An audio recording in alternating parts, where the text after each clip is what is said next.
Assalamualaikum warahmatullahi wabarakatuh. Materi aplikasi turunan kita lanjutkan. Materi kita hari ini adalah titik stasioner. Kita ulang kembali tentang garis singgung yang kemarin. Kalau yang seperti ini, maka garis singgungnya kemarin adalah kecil dari 0. Yang ini adalah besar dari 0. Maka fungsi turun dan ini adalah fungsinya naik. Fungsi turun dan naik. Perpindahan antara turun dan naik itu namanya stasioner. Kapan dia stasioner? Kalau aksen X-nya sama dengan 0. Jadi stasioner itu stasioner.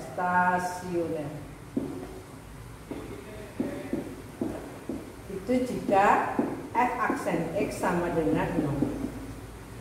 Kalau di Jambi nggak ada stasiun ya, kalau di Jawa ada, yaitu stasiun kereta api. Stasiun kereta api itu apa? Tempat berhentinya, ada yang turun, ada yang naik. Seperti juga stasioner di sini, ada yang turun dan ada yang naik, itu namanya adalah stasioner. Jadi kita ingat F aksen X-nya sama dengan 0.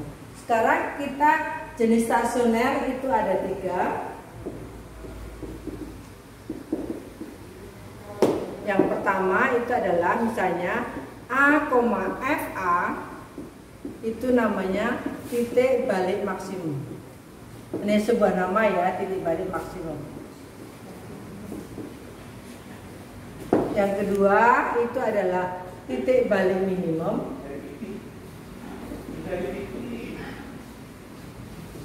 Yang ketiga itu adalah titik belok. Titik belok. Hanya ada 3, yaitu stasionernya itu adalah titik balik maksimum, titik balik minimum, dan titik belok. Kita contohnya ada yang pertama yang mudah, yaitu kita mencari titik stasioner dan jenisnya. Pertama kita cari, karena stasioner tadi F aksen X-nya sama dengan 0, maka kita cari F aksen dulu. F aksen X yaitu 2X kurang 4. F aksen X sama dengan 0, hasilnya maka 2X kurang 4 sama dengan 0. 2X sama dengan 4, X-nya sama dengan 2. Untuk mencari jenis stasioner, kita menggunakan F double aksen. Syaratnya seperti ini. Jika F double aksen itu besar dari 0, maka A, FA itu namanya titik balik maksimum. Tetapi kalau F double aksen X itu kecil dari 0, maka A, FA itu namanya titik balik minimum.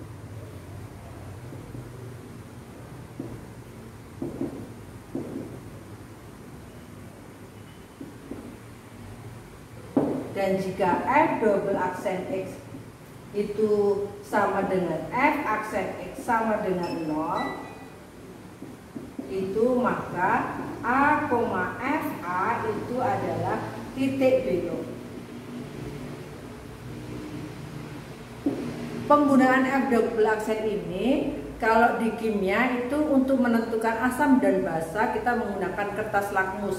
Jadi F double aksen di sini hanya menggunakan untuk kertas lakmusnya. Misalnya kalau di kimia itu ada cairan, dikasih kertas lakmus dimasukin, maka kalau merah itu apa? Basa atau asam. Di sini juga F double aksen di sini adalah kertas lakmusnya aja yang mau dilihat aja. Tidak fungsinya hanya besar atau kecil. Maka kita lihat F double aksen X-nya. Kita lihat ya yang F double aksen. F double aksen soal itu adalah sama dengan turunannya 2. Ini besar dari 0. Di sini yang ditanyakan adalah A, FA. A-nya ada 2, maka kita mencari FA. Jadi X-nya itu adalah 2, kita dicari pasangannya F2, kita masukkan ke soal 2 kuadrat kurang 4 kali 2 tambah 6. Hasilnya adalah 4 kurang 8 tambah 6 itu 2. Pasangannya itu adalah 2 dari sini dan 2 di sini.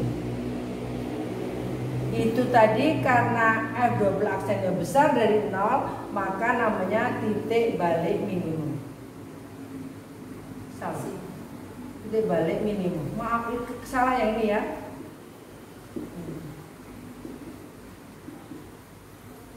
Ini adalah titik balik minimum. Maaf, diralat minimum. Yang ini titik balik maksimum. Ada pertanyaan para siswa sekalian? Nih, para siswa yang hadir. Jadi F double aksen di sini gunanya hanya membuat seperti kertas pasmu tadi. Kalau dia besar dari 0, maka ini menjadi titik balik minimum. Kalau dia kecil dari 0, titik balik maksimum. Contoh yang kedua, ini pangkatnya sampai pangkat 4, maka caranya sama, kita cari F aksen X dulu. F aksen X-nya yaitu menjadi X pangkat 3 kurang 4X.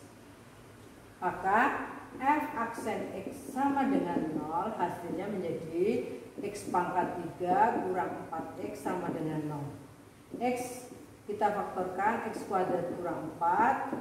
Ini berarti X-nya sama dengan 0. Satu lagi, X kuadrat sama dengan 4. X-nya sama dengan plus minus 2.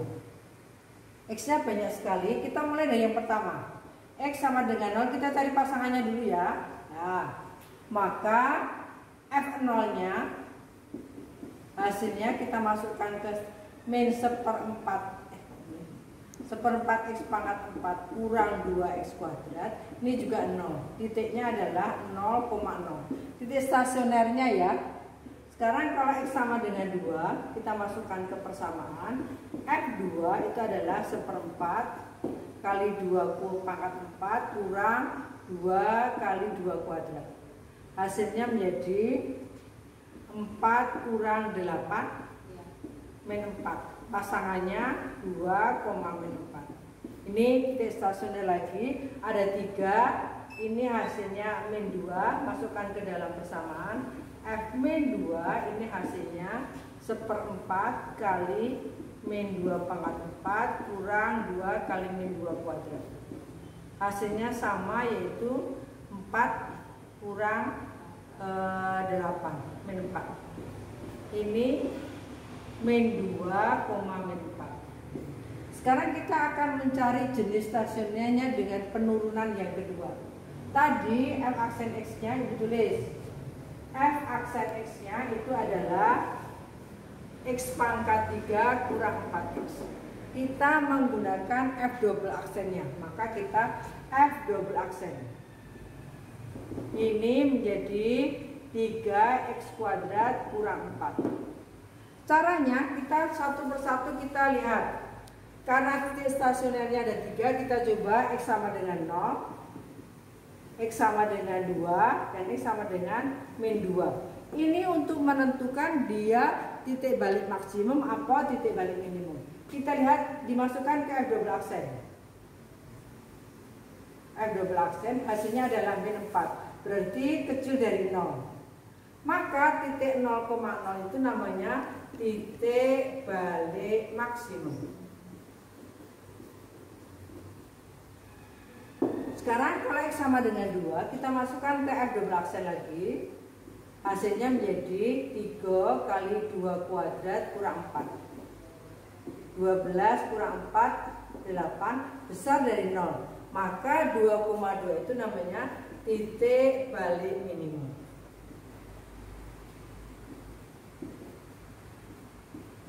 Terus yang ketiga, F double aksennya min 2 itu berarti 3 kali min 2 pangkat 2 kurang 4, hasilnya sama, yaitu 12 kurang 4 sama dengan 8, besar dari 0. Ini juga namanya titik balik minimum.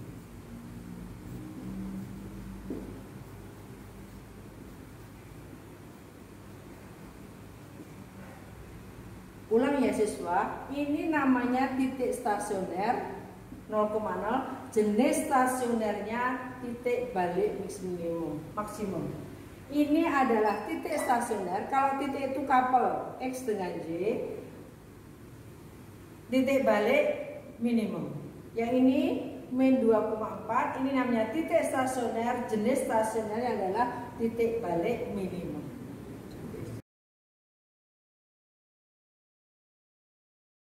Kita contoh yang ketiga yang fungsinya fungsi trigonometri.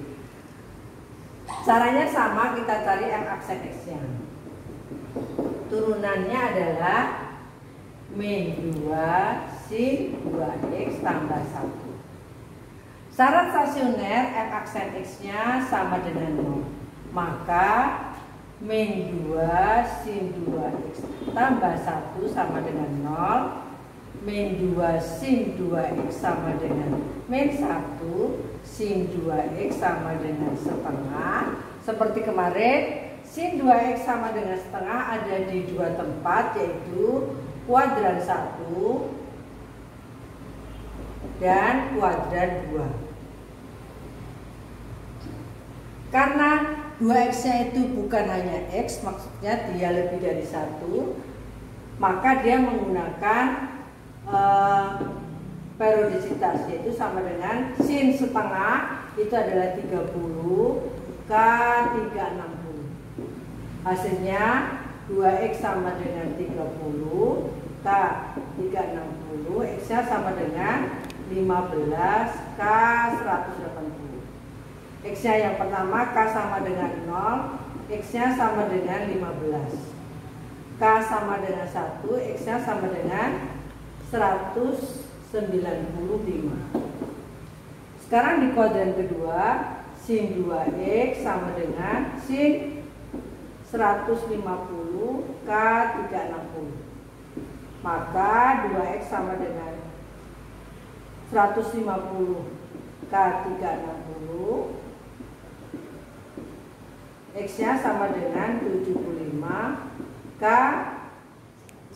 180. X nya yang pertama adalah, kalau K sama dengan 0 itu x nya sama dengan 75, K sama dengan 1, x nya sama dengan 255.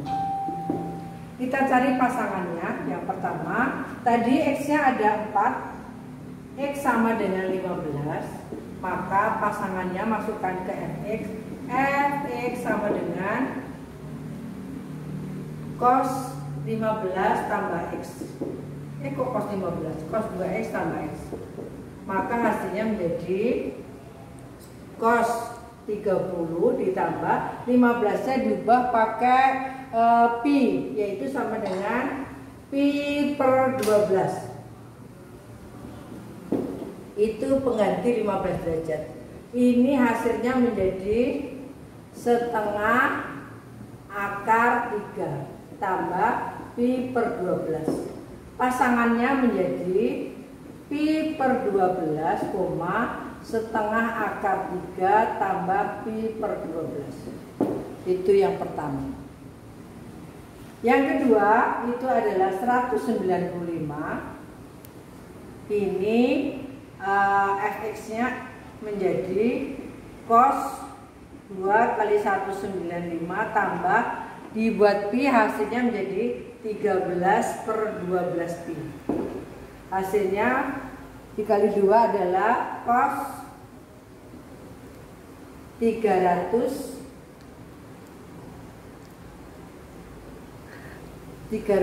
berapa? 390. 13 per 12 pi. Ini sama dengan cos 60 derajat sama dengan setengah. Maka pasangannya 13 per 12 pi, setengah tambah 13 per 12 pi. Ya. Nah, sekarang ini baru 2, yang ketiga x sama dengan 75, maka fx-nya sama dengan cos 2 kali 75 ditambah 75 itu 5 per 12 pi. Ini adalah cos 150 ditambah 5 per 12 pi. Hasilnya adalah min setengah akar 3 karena di kuadran kedua. Pasangannya 5 per 12 pi,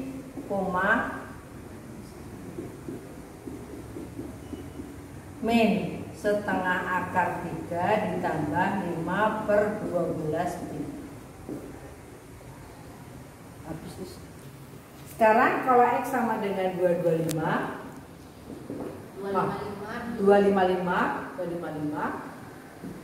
maka X-nya adalah cos 2 kali 255 ditambah X sama dengan 255, masukkan ke Fx, jadi ini 2 kali 255 sama dengan 17 per 12 pi. Hasilnya menjadi Fx-nya adalah cos 510 plus 17 per 12 pi. 510 itu dikurangi 360, hasilnya adalah 150. Ini adalah sama dengan cos 150 tambah 17 per 12 pi. Hasilnya adalah min setengah akar 3 tambah 17 per 12 pi. Pasangannya itu adalah 17 per 12 pi, min setengah akar 3 tambah 17 per 12 pi. Kelas 12, penggunaan ini itu selalu tidak menggunakan derajat. Koordinat itu selalu menggunakan pi. Itu adalah sebuah perjanjian dan kebiasaan. Jadi seperti kebiasaan kita, kalau ke kondangan pakai baju kondangan, ke renang pakai baju renang, ke angsur 2 pakai baju biasa. Ini yang seperti itu. Sebetulnya siswa boleh ke angsur 2 pakai jas, ya boleh, tetapi itu tidak biasa. Seperti itu penulisan ini, ya seperti ini yang biasa. Kalau pakai derajat itu tidak biasa. Begitu ya. Nah, sekarang kita tes lagi apakah dia titik balik maksimum apa minimum. Kita cari F double aksennya. F double aksen X-nya tadi, F aksen X-nya adalah min 2 sin 2X tambah 1. Maka F double aksennya menjadi min 4 cos 2X. Satu persatu kita coba. X-nya tadi yang pertama adalah 15. Maka F double aksen X-nya apa? Itu hasilnya menjadi min 4 cos 30. Kita lihat hasilnya pasti kecil dari 0. Maka kita balik ke sini ya Bu. Ini menjadi titik balik maksimum. Kembali lagi ke sana Bu. 195.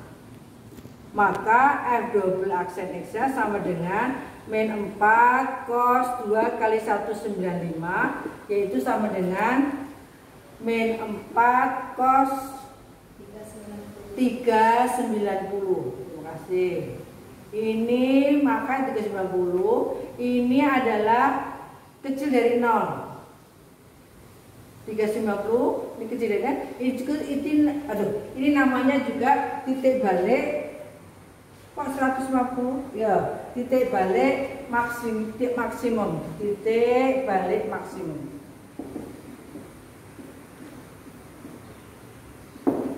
Kita lihat lagi X sama dengan 75. X sama dengan 75, maka F double aksen X-nya sama dengan min 4 cos 2 kali 75.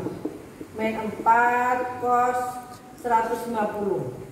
Cos di kuadran kedua negatif, negatif kali negatif hasilnya menjadi positif. Maka ini namanya titik balik minimum.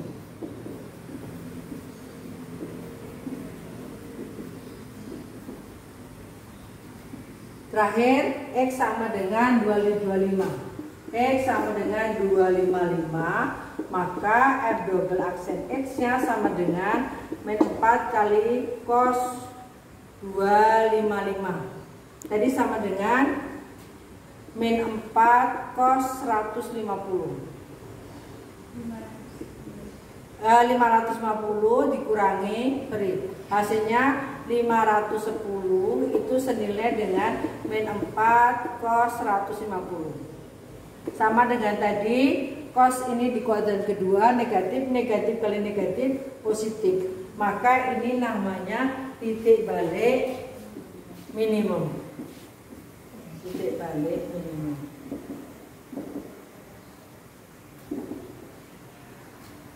Para siswa kelas 12, di sini tadi kita bekerja itu menggunakan ada fx, ada f aksen x, ada f double aksen x.